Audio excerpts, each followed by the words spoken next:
Tonight on Ctv3 News, an educator from the West is behind bars. He is accused of sexually molesting a primary school student. As a result, Elias Ismail Sibbe has been charged with 4 counts of assault and 2 counts of rape. A call for a national sex offenders registry to be made public. A special envoy, Rosana Briseño, says it's time to break the silence.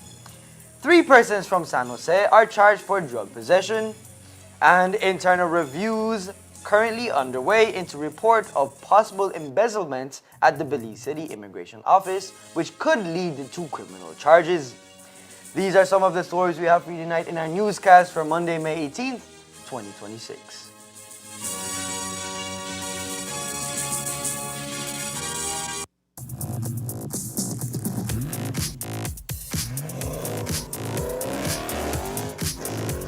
When speed matters, every second counts. Get ahead with ExpressNet. Fast, reliable, ready when you are.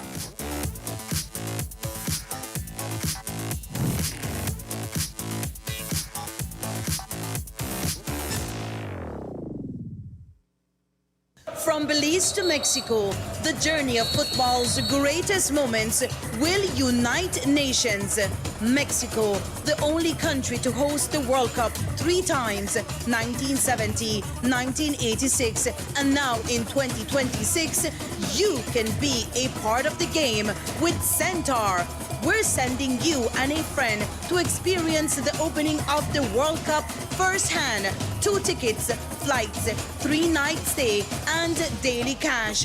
One incredible opportunity. How to enter? Sign up for one of our new Express Plus bundles. Remember, faster speeds mean more entries.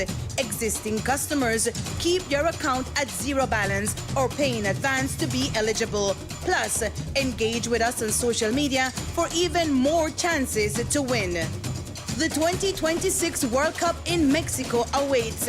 Don't just watch, be part of it and score big with Centaur.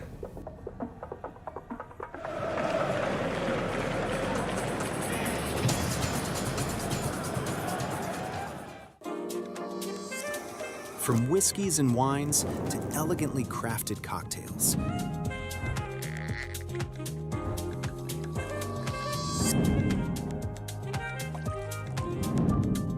Paired with charcuterie boards and perfectly seasoned steak bites, and much more.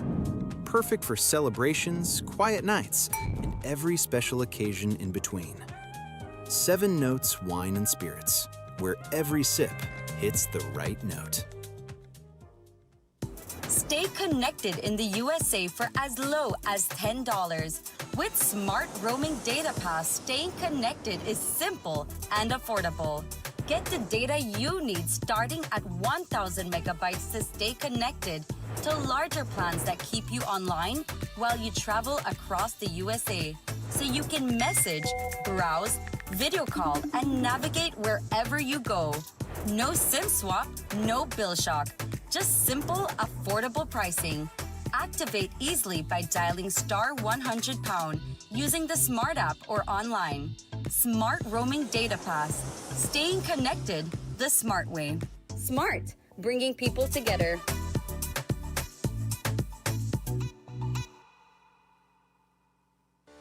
My name is Dr. Rosita Jimenez, and I'm a general laparoscopic surgeon.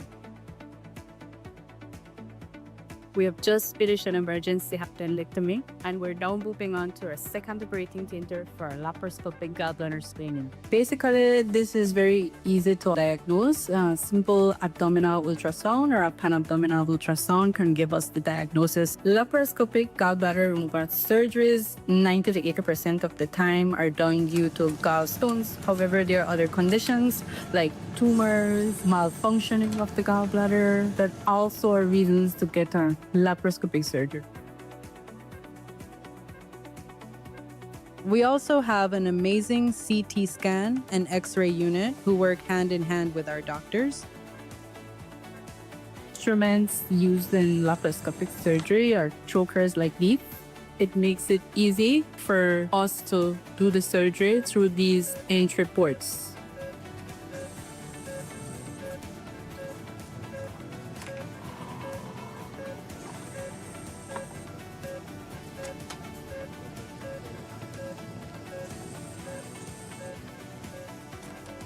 The recovery process is excellent.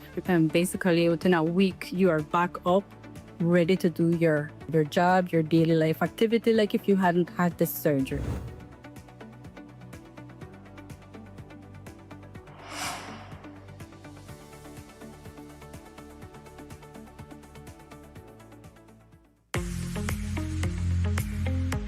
The Orange Walk Town Council is inviting applications from suitably qualified and motivated individuals to fill 5 garbage fee collector positions within our revenue department. Minimum requirements: high school diploma, friendly and people-oriented personality, tech-savvy, must own reliable transportation, preferably a motorcycle, honest and dependable. Interested applicants are asked to submit the following documents: application letter, copy of high school diploma, valid social security card, 2 character references. Applications must be submitted in person to the Orange Walk Town Council office by February 20th, 2026. Join our team and contribute to keeping Orange Walk clean and organized.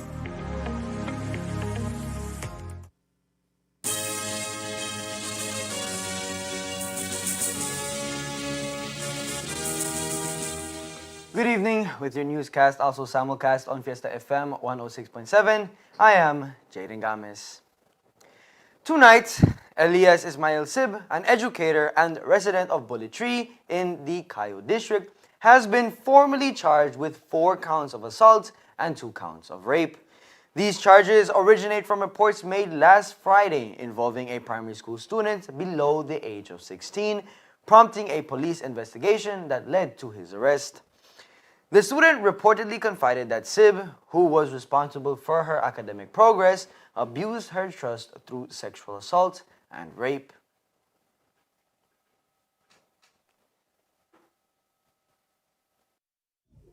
Police have formally arrested and charged 41-year-old Elias Ismail Zib, a Belizean teacher of Bullet Tree, for 4 counts of sexual assault and 2 counts of rape.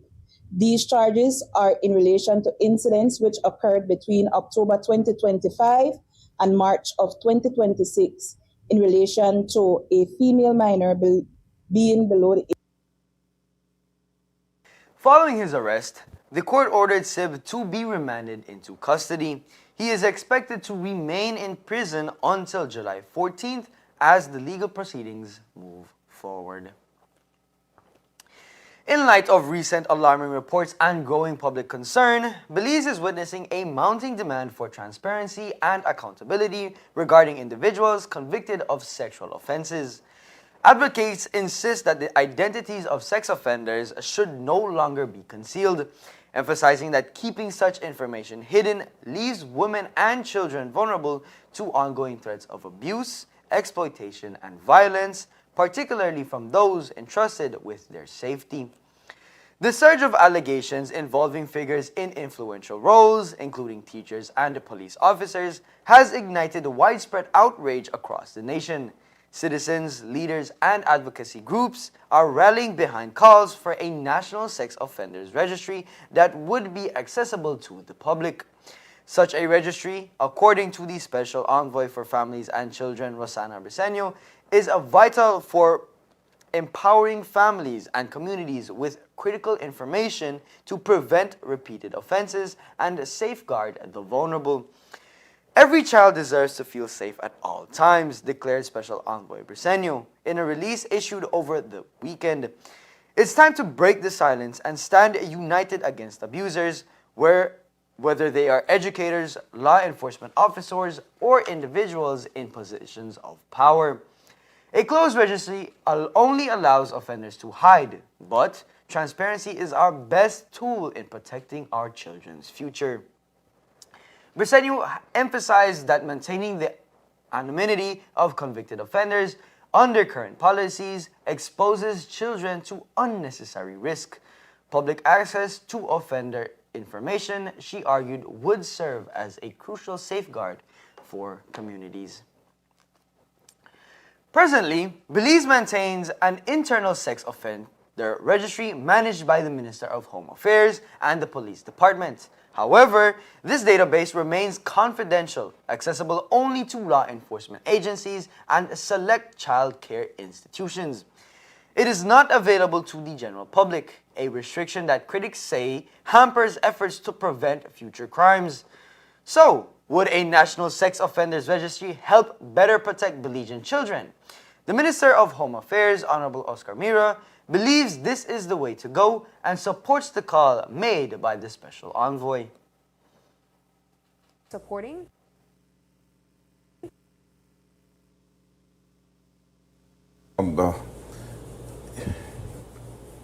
Since I have been at the ministry and I do read all the reports that are sent to me, some of those reports are unbelievable.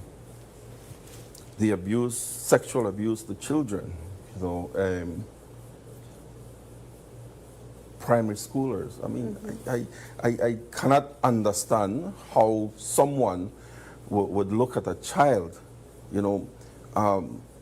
without saying any names, but children as young as 4 years old. We have to make sure that we treat their people in a different kind of way.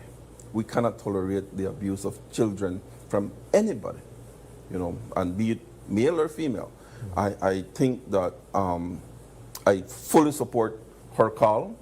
I think that if you are convicted of something like that, then the public should know who you are, so that you can prevent and make sure that you keep your children away or keep this person away. I really believe that it is time that in Belize we have a registry.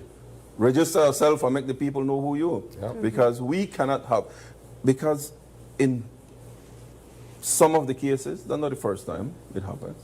Repeat offenders. Yeah. And in families, it happens to the older child, and then it happens to the younger one, and then it happens to the last one. And we cannot. And I fully support Special Envoys on her call, and I'm going to do my part from my ministry to ensure that we get this through. Recent reports have brought to light troubling incidents involving Belize police officers accused of domestic abuse, raising concerns about misconduct within the ranks of law enforcement. While the Belize Police Department emphasizes its commitment to accountability, the question remains about how to effectively address and prevent such issues. In a notable case that garnered widespread attention, a viral home surveillance video captured a Belize City Police Officer Philip Garbut physically assaulting his common-law wife and her 8-year-old son.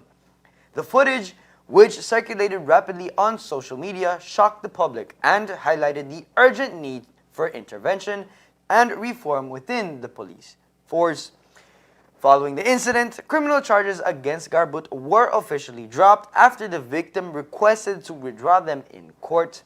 Despite this development, the Belize Police Department confirmed that Garbut is still facing an internal police tribunal for his conduct.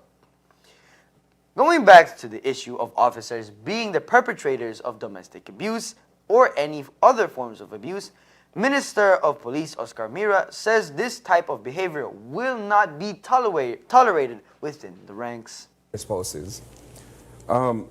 We cannot accept that kind of actions from the police department or from anyone. Yeah. It no matter if you're a police or you're a civilian, we cannot accept that you would resort to violence against your spouse or any kind of violence. However, for the police department, while we come from the same communities where you come from, we recruit from the same areas that you come from. We recruit from the same families that see violence in their homes and in their neighborhoods. We recruit people from there. And what we do is we train them. We are supposed to be trained to tolerate certain things and to make sure that we are above board and law-abiding. At the same time, I think that the police department's job and the police officer's job is very, very strenuous. It's very stressful, and they sometimes do lose their cool. And while we cannot tolerate this, we also have to ensure that we give them that support that they need before they reach that stage. So we have in the police department our counseling section. We do have 2 persons who are working to ensure that if you have an issue, please come to us. Let us speak about it. And I really don't have the details of them because I don't really get into. That's fine. But I am supporting and making sure that not only does the police department's chaplaincy is being supported, but also those that give the police department the needed and necessary.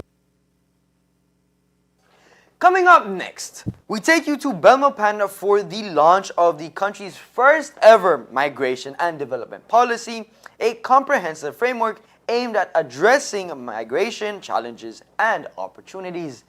Stay tuned.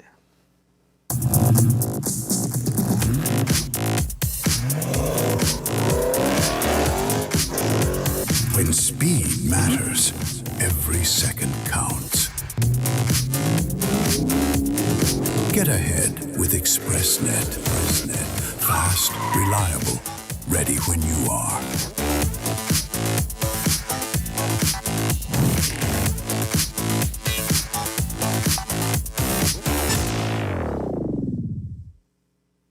From Belize to Mexico, the journey of football's greatest moments will unite nations. Mexico, the only country to host the World Cup 3 times, 1970, 1986, and now in 2026, you can be a part of the game with Centaur. We're sending you and a friend to experience the opening of the World Cup firsthand. 2 tickets, flights, 3-night stay, and daily cash. One incredible opportunity. How to enter? Sign up for one of our new Express Plus bundles. Remember, faster speeds mean more entries. Existing customers, keep your account at 0 balance or pay in advance to be eligible. Plus, engage with us on social media for even more chances to win. The 2026 World Cup in Mexico awaits. Don't just watch, be part of it and score big with Centaur.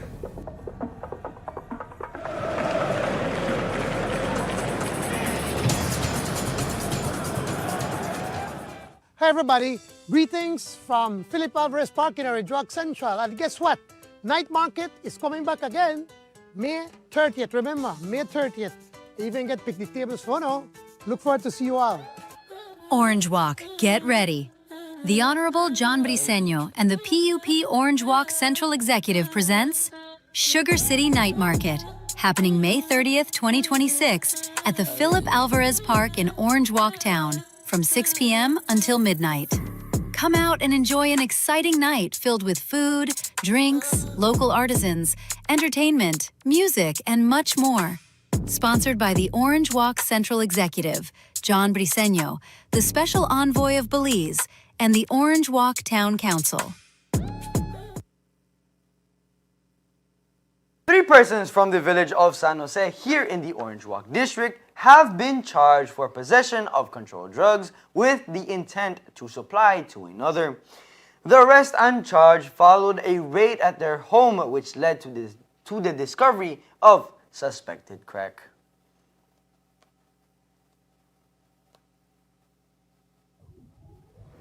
Police have formally arrested and jointly charged 41-year-old Arturo O, 39-year-old Ileana Angeles, and 29-year-old Gilda Guardado, all of San Jose Village, Orange Walk, for the offense of possession of controlled drugs with intent to supply to another, more commonly known as. These charges follow police operation at their residence, which resulted in the discovery of 12 grams of.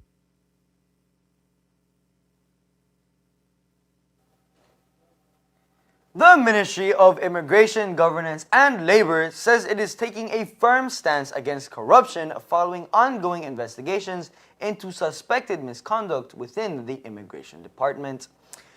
Speaking on the matter, Minister of Immigration Honorable Karim Musa confirmed that internal reviews are currently underway into reports of possible embezzlement at the Belize City Immigration Department office.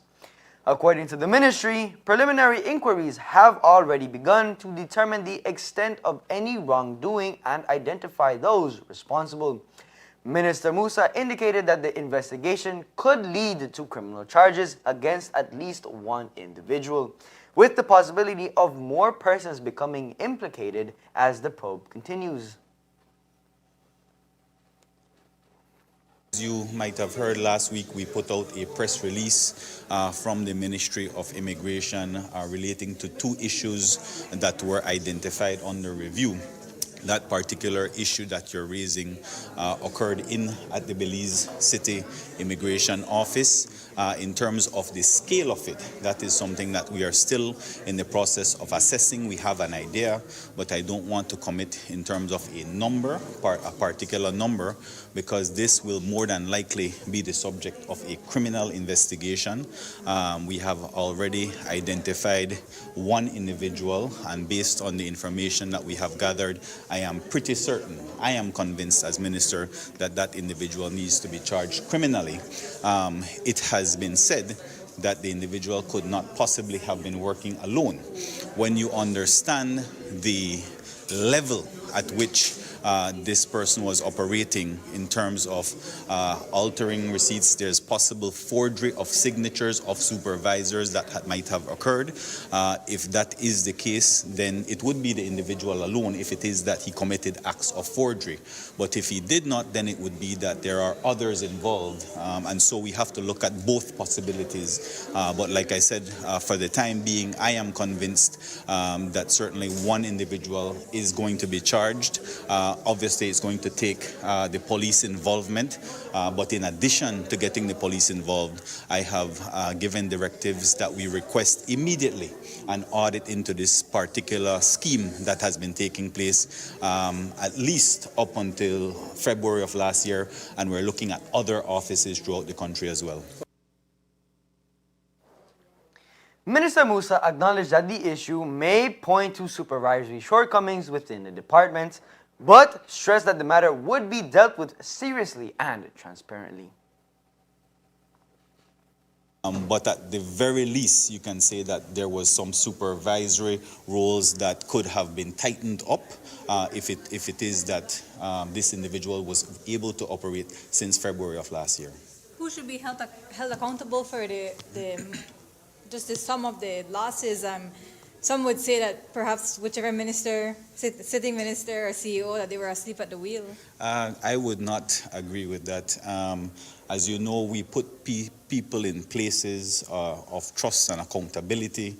It happens every single day, not just in the public sector, but also in the private sector, where you have individuals embezzling, misappropriating funds. You see them getting charged every day on a daily basis. And so these are things that when it comes to light, it depends what you do as the minister, what you do as the CEO to rectify the situation, to make adjustments, to hold people accountable. That is what is going to be determining whether or not you're doing a good job as minister and CEO. We are not in these ministries or these departments on a daily basis to see the transactions that they're doing and the reversals that they were doing.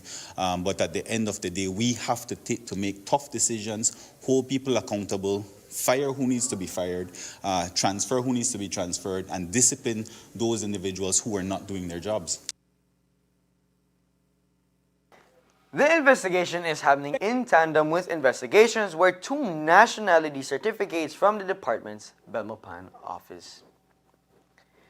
The government of Belize has officially launched the country's first ever migration and development policy consultation process, bringing together national and international partners to shape a comprehensive framework aimed at addressing migration challenges and opportunities. The Ministry of Immigration, Governance and Labor, in collaboration with the United Nations Development Program and the International Organization for Migration, today hosted the inaugural national stakeholder consultation at the Ministry of Foreign Affairs. The opening session was co-chaired by Chief Executive Officer Tanya Santos and gathered senior public officials and stakeholders for discussions on the future of migration policy in Belize. Early discussions identified several key priority areas, including national security, labor and investment migration, and the integration of migrants into social services systems. Expected outputs from the consultation process and the policy development process that follows are concrete and measurable. By the close of 2026, the Ministry of Immigration, we hope, we aim for, will have delivered a consolidated national stakeholder consultation report capturing inputs from all the sectors and communities, evidence-based policy recommendations grounded in Belize's data, legislation, and lived realities. Belize's first ever National Migration and Development Policy, a landmark document that will govern migration for years to come. A strengthened legislative framework. We are currently working on a new Immigration Act, which has already been drafted, unifying the Nationality and Passports Act. We're working on that as well. And we are working on amending the Refugees Act, and a new Prevention and Countering of the Smuggling of Migrants Act. We hope to have, and we intend to have, a functional policy planning and monitoring and evaluation unit within the Act. We hope to have, and we intend to have, a functional policy planning and monitoring and evaluation unit within the ministry, and certain positions have already been approved for that by the Public Service. So that's coming on, and strengthened in interministerial coordination mechanisms and data sharing agreements. The bottom line is that we did not arrive at this moment by accident. There were many before me, and I'm here now, and there'll be others in the future. We arrived here through years of institutional groundwork, nationwide staff consultations, regional leadership, and strategic partnerships today with UNDP and IOM. Today's opening session is not only a beginning, it is a culmination of everything we have built and the launchpad for everything we are going to deliver.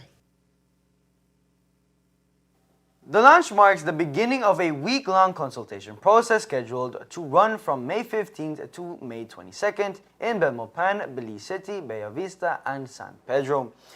Through these consultations, organizers hope to gather input from a broad cross-section of stakeholders to ensure the final policy reflects national realities and development goals.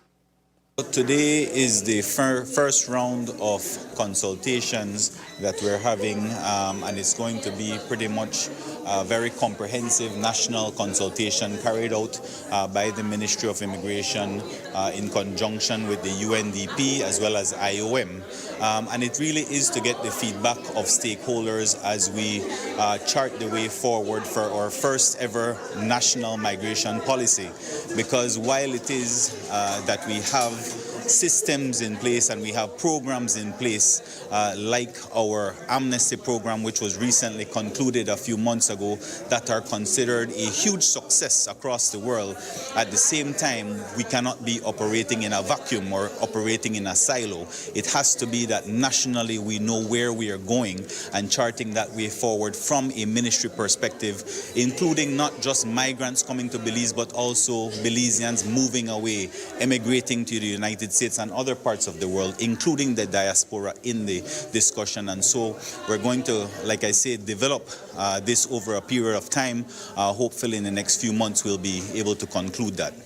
What gaps is this new policy hoping to fill with our current policy? Well, as you heard this morning, we have a lot of challenges when it comes to our labor market, especially our seasonal migrant labor. There's a lot of issues, as you know, in terms of our citrus industry or banana industry and other industries as well, that we are seeking workers to work in the agriculture field. But we want to do so in a very structured way with policies in place and with a framework in place that we know exactly where it is we're going. So labor shortage is just one of them. You can look at the education sector, you can look at the health sector. All of these areas are areas that we're hoping to get the input from the professionals in these fields so that we can form this very comprehensive policy. At the end of the consultation period, a consolidated stakeholder report and a series of evidence-based recommendations will be compiled and used to draft the final migration and development policy. The complete draft is expected to be presented to the ministry in late July. Minister of Immigration Honorable Karim Musa says the government is reviewing current procedures for parents traveling across Belize's borders with children, with discussions focused on easing some of the existing restrictions while still maintaining safeguards against child trafficking and abduction. Speaking on the issue, Minister Musa acknowledged that many parents and guardians have raised concerns about the challenges faced when traveling with minors, particularly in situations where only one parent is accompanying the child. Current regulations often require additional documentation, including authorization letters from the absent parents, before a child is allowed to leave the country. Musa explained that while the measures were originally implemented to protect children and strengthen border security, authorities recognized that the requirements can sometimes create difficulties for families, especially in emergency situations or for routine travel. I know that the requirement is that you have to have a custody order if it is that you're separated, the parents are separated. If you have an order of the court saying that you have custody of the child, that should be sufficient. But there's also the requirement of having the parent, the co-parent, sign a consent form, the second parent signing a consent form whenever leaving the country. I was informed that that might have been relaxed. I'm not sure, I could confirm that for you later, but I was told that that particular requirement was relaxed. There is more news after the break. Stay tuned. My name is Dr. Rosita Jimenez, and I'm a general laparoscopic surgeon. We have just finished an emergency appendectomy, and we're now moving on to our second operating theater for our laparoscopic gallbladder screening. Basically, this is very easy to diagnose. Simple abdominal ultrasound or a pan-abdominal ultrasound can give us the diagnosis. Laparoscopic gallbladder removal surgeries, 90 to 80% of the time, are done due to gallstones. However, there are other conditions like tumors, malfunctioning of the gallbladder that also are reasons to get a laparoscopic surgery. We also have an amazing CT scan and X-ray unit who work hand in hand with our doctors. Instruments used in laparoscopic surgery are chokers like these. It makes it easy for us to do the surgery through these entry ports.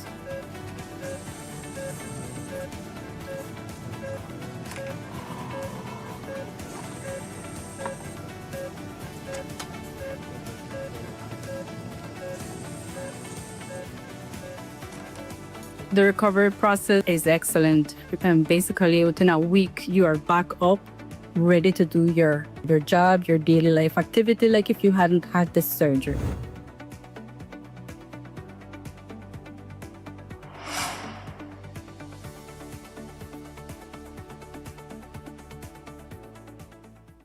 From Belize to Mexico, the journey of football's greatest moments will unite nations. Mexico, the only country to host the World Cup 3 times, 1970, 1986, and now in 2026, you can be a part of the game with Centaur. We're sending you and a friend to experience the opening of the World Cup firsthand. 2 tickets, flights, 3-night stay, and daily cash. One incredible opportunity. How to enter? Sign up for one of our new Express Plus bundles. Remember, faster speeds mean more entries. Existing customers, keep your account at 0 balance or pay in advance to be eligible. Plus, engage with us on social media for even more chances to win. The 2026 World Cup in Mexico awaits. Don't just watch, be part of it and score big with Centaur.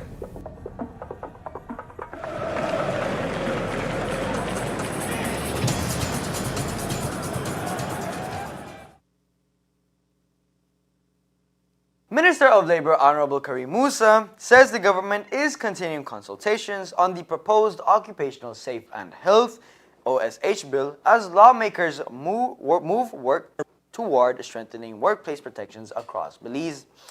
Speaking on the status of the legislation, Minister Musa explained that the bill has already gone before the Senate, where senators provided a number of recommendations and suggestions aimed at improving the proposed framework before it advances further in the legislative process.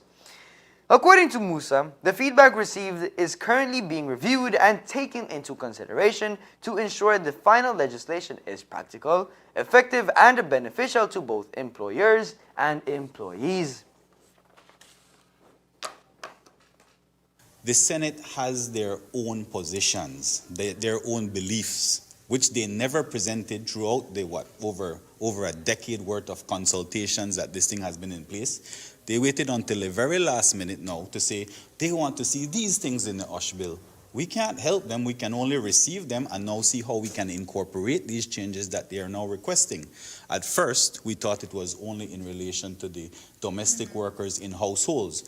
That was all they raised in the first meeting. The second meeting, they had about 8 different changes that they wanted to make. And so these are things that now have to be received for us to see how it is that we can incorporate as best as possible at this 11th hour, which they could have done many months and years ago that they never did. But we're still accommodating them to see how it is that we can include their suggestions, if they are rational suggestions. We haven't heard all of them yet. And to see how we can incorporate it in the bill if possible. So what was the reason for canceling the meeting on May 14th? Like I said, there was a first meeting and then the second meeting it was decided to just receive it in writing instead. So that I think that may have been the thinking of the senators at that time. Senators noted that the OSH bill is intended to modernize workplace safety standards in Belize by establishing clearer regulations and stronger protections for workers in both the public and private sectors.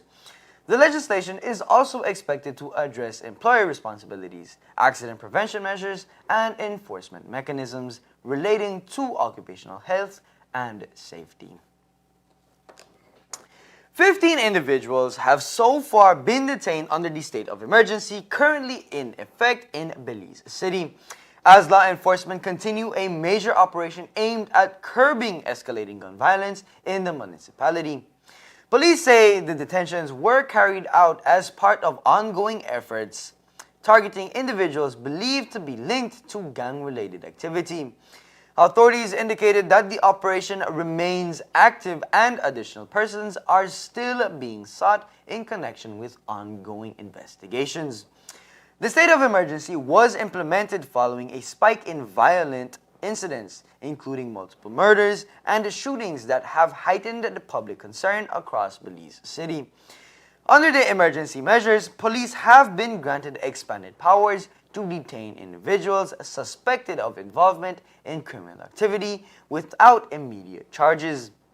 Officials maintain that the operation is intended to restore public safety and prevent retaliatory violence, while investigations continue into several recent crimes. And that's the news. We invite you to join us on another newscast on Tuesday, May 19th, here on Ctv3 News and Fiesta FM 106.7. Remember that to read a text version of the news, you can visit our website at www.ctv3belizenews.com. You can also log on to our Facebook page for current stories at facebook.com/ctv3belizenews. Or you can visit our YouTube channel at Ctv3 News BZ. From all of us here at Ctv3, thank you for watching and listening, and have a splendid night.